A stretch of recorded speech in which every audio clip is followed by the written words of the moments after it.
Hello Python enthusiasts, let us build a custom iterator that generates the square of numbers up to a specified limit. So here I have declared a class named as a squared iterator, and inside that class I have declared three methods. First is init, second is iter, and third is the next method.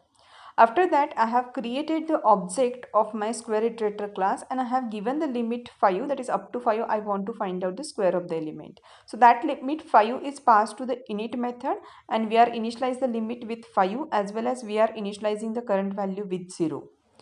So after that, when we go for loop, at that time iter method is called to create the iter object, and after that with the help of next method we are going to find out the square of the element.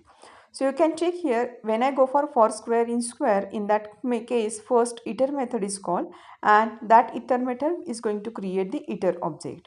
After that, when we go for the print square, in that case actually in background we are calling a next method, and that next method we are updated with square of the element. So first we will check the current value is less than limit. If it is, in that case we will find out the square as well as we will increment the current value, and also we will return the result. So for every iteration we will check the current value is less than limit or not. If it is not, in that case else part will be executed. That means we are trying to raise the stop iteration. We are informing that we have find out the square of all the elements of your sequence. So you can check the output. You have the value like 0, 1, 4, 9 and 16. This is the way for writing the custom iterator. Hope so it is clear to you. Thank you for watching.